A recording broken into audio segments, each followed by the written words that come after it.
All right, so with me today I've got Gary Daly, Ed London of China Crisis. Thanks ever so much, guys, for agreeing to do this interview for us. Um, Right. we're so happy and grateful that you're going to join us in the Dover Music Festival. I've got the T-shirt. If you're making T-shirts, by the way, lads, can you go for the triple XL? Because this is XSL, it's a little tight. Getting a bit wide in my old age. So what we really want to talk about, we've got a lot of young bands who are coming into the festival. And I think, having spoken to people like yourselves, what they'd really like to know is how you got your start, how it all happened for you, really, because you're one of the biggest bands of the 80s. You've managed to be in the business now for 30 odd years. It'd be really interesting to find out, what your experiences were in the early days. Yeah. Well. First of all, we met at school. We went to the same school together, and we had a shared passion, for music. But what it was is, and at that time, you've got to remember, there was a lot of independent labels. It wasn't like, it was just after the punk thing, so everyone, there was Rough Trades and all small little labels kind of set up. And in the town where we lived, it had a recording studio with a label based in the studio. And we went in, we did our first demos, and part of that was a song called African and White. And people at the studio on the label, it was called Inevitable, the label, and they had like Dead or Alive and War Heat and them kind of bands. And they released the first single. Now, the first single just went ballistic. It took off. BBC Radio started playing it. Peter Powell, John Peel, all the DJs at the time. So quite quickly, Virgin Records come in. And when Virgin came in, we signed to them and we spent many years with them, recording the bulk of our work with them. So it was really down to your own efforts and getting noticed by them after you'd really had a bit of success, yeah? Yeah, we never expected the success that African and White brought.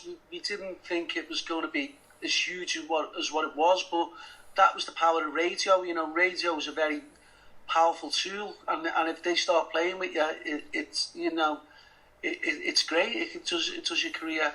There's a lovely bit of footage actually online with Sylvian from Japan and Robert Palmer, on Round Table, which they used to do on Radio 1, of all the new releases, and African and White was on that. And Robert Palmer was, it's a bit derogatory, it's a bit sort of talking heads kind of, and Dave Sylvian was sticking up for us and was all very, I think it's kind of original really, it's the real deal and stuff. So it is a lot of luck really, it is how people take to you and momentum and stuff like that. Yeah, really, all the Radio 1 DJs like Janice Long and Peter Powell and these people, they really sort of championed us really, unexpected. There was a lot of competition about back then though, wasn't there? You had OMD and Echo and the Bunnymen and all those bands coming out of your area, I suppose. So Liverpool was pretty much a hotbed then. Yeah, but we were like a lot of young fellas and girls at the time.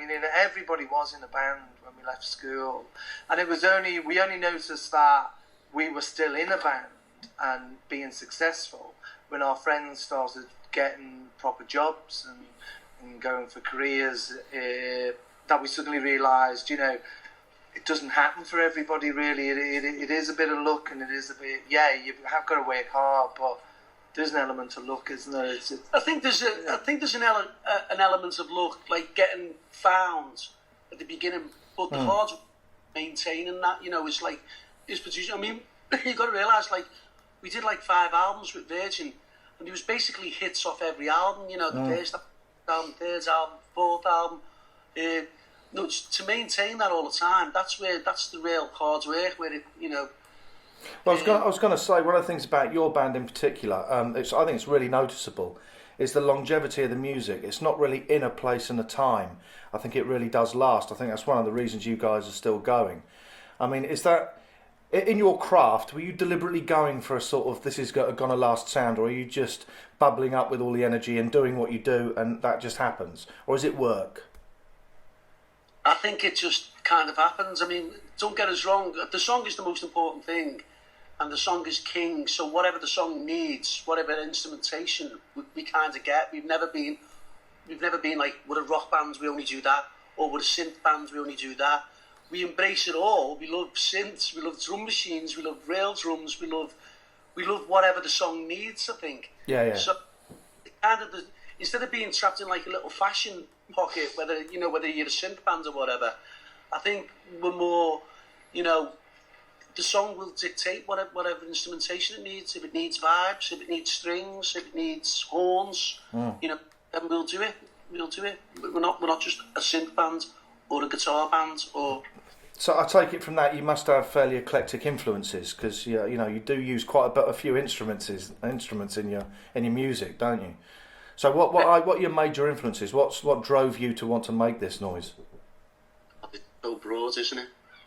Yeah, gosh. It's so broad. Everything from Eno to Bowie to Steely Dan to the Talking Heads. That's just be eclectic. I'm a big Steely Dan fan. You had Walter Becker produce some of your albums, didn't you?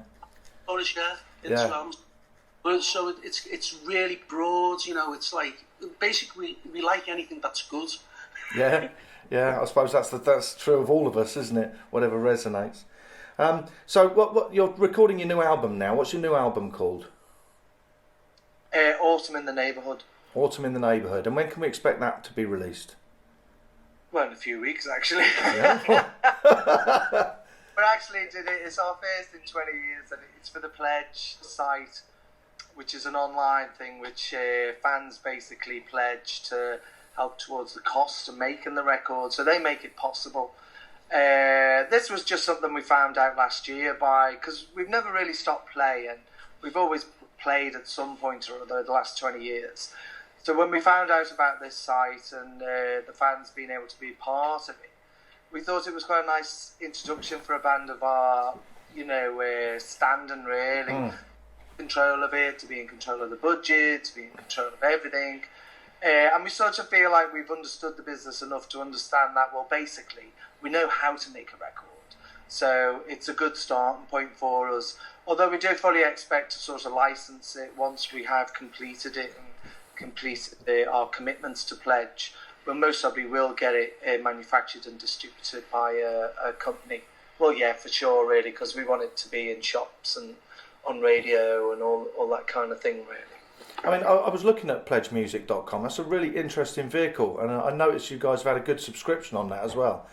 Yeah. And I'll tell you what else I really like. It's those mementos, the things you can get that's sort of additional to the music that bring you a little closer to the bands that you like, like the guitars and the T-shirts and the artwork. I thought that was a really smart move. It is. It's a very successful company. I think they've just seen that gap in the market. I mean, the guy who actually set it up, funny enough, he worked for a major company for about 25 years, and he realised that the major companies started kind of forgetting all the older bands and just signing the new kids and the new bands, and he just thought to himself, there's still a big market out there for all these groups. So basically we'll set up a company, Pledge, and their fans can help get the albums made, get the artwork, get all. It was a good idea, really good idea. Well, we're going to stick a link on that on the Music Festival website for you, because I thought some of the mementos that you guys were offering was really interesting to the fans. Things like signed guitars and the little bits of art and the stuff you were doing for the CD inserts. I thought that was a really clever way of bringing fans closer to the music, I really like the idea. I like the bespoke, individual sleeves for people. I think that's a great idea. So, the person has the one copy with the one artwork made for them. It's really interesting. It really is. So I think that comes, I suppose, because you've been in the game so long, you must have seen the industry change incredibly in those 35 years.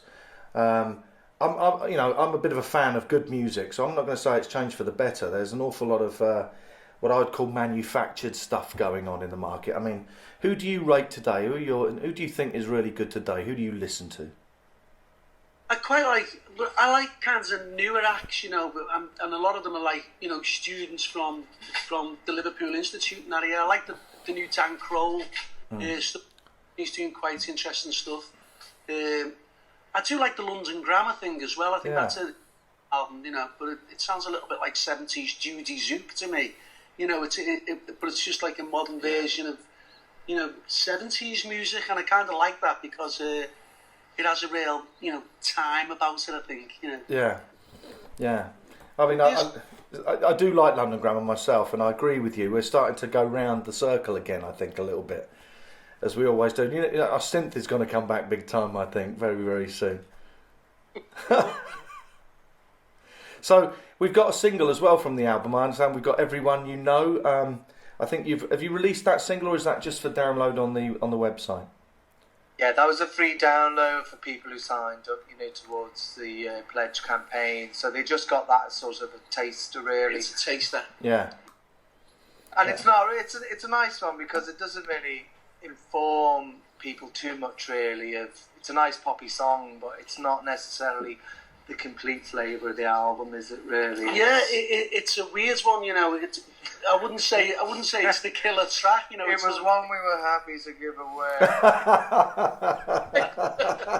Hey? Right.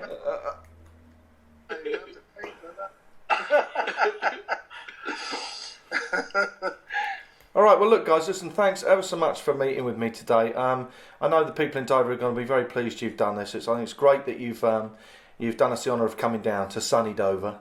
Yeah, look forward to it. It's going to be great fun. And we put you in a posh hotel, lads, on the seafront. And of course, Colin will be playing with us, and he hasn't played with us for ages, so he's getting up on stage and playing, and that'll be great. It's our adopted son right there. Yeah. I mean, I need to tell you guys that you know, Colin has been very, very generous with his music in Dover. He's really helped a lot of youngsters down here, and it's been great to have him down in Dover. He's done really well for us, and the music scene has really grown, I think, as a result of a lot of his efforts. And he's not bad, is he? He's not bad, Arkle. No, he's kind of he come out of it okay. Okay. Well, actually, he's still in it. Yeah. And I don't suppose you're in the mood to dish a little bit of dirt for his friends and his new family down here at all? Right, No. right now. This point. Well, I'll tell you what, look, as a reward, I'm going to put a massive bottle of Lambrini in your hotel room just to sort of celebrate you coming to Dover. What our favourite Lambrini? It is romantic, sir. Look, I look forward to seeing you guys. I hope I can have a beer with you when you come down. Thanks ever so much for today. I wish you every success with the new album. I'll certainly be buying it. I'm a big fan. I bought Christian. That was one of the first records I bought. So good luck to you, and thanks for being with us. Thank you very much. We'll see you soon. Bye-bye.